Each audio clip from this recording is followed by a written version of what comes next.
کار کړی د چې موږ لوی سړیو سپیکر سے دادې ناشته د قومي اسمبلی سپیکر دی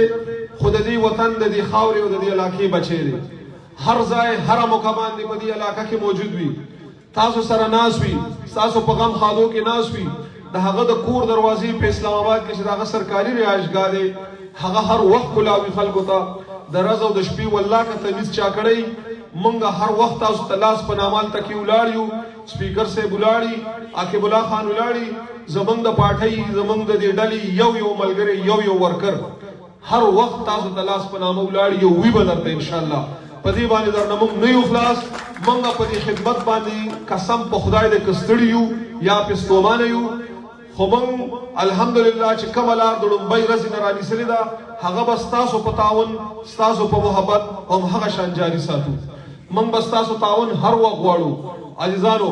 مونږ ته به تاسو لار ښیئ مونږ ته به تاسو لاره ښیئ مونږ ته به تاسو ښودنه کوئ او مونږ ته به تاسو د مسایلو نشاندهي کوئ په دې سفر کې په دې عزت کې تاسو وروره مونږ سره برابر شریک یئ دا ستاسو کار دی دا ستاسو عزت دی په دې کې به مونږ سره پوره ملاتړ او مرسته کوئ ستاسو د تعاون ستاسو د مینې نه بغیر ګوره مونږ هیڅ هم نه یو که مونږ یا دا سپیکر صاحب یا دا ایم پی اے صاحب یا دا ټوله پارټي دا د عوامو په سر باندې ده دا د دې عزیزانو په سر باندې ده ستاسو د مینې په سر باندې ده مونږ چې زور کوو مونږ چې منډه وو یا که نن دلته کې مونږ ته مشري ملاو ده دا ستاسو مشري ده مونږ مشران یو مونږ ستاسو خادمان یو مونږ به خدمت کوو مونږ به حاکمیت نه کوو نه حاکمان ځان ګڼو خادم هم ځان ګڼلی دی مخکې هم اوس هم بیا هم انشاءالله ستاسو ډېره مهرباني وخت ناوخته دی د مازدیګر د مونځ ټایم هم دی سپیکر صاحب محترم هم ناست دی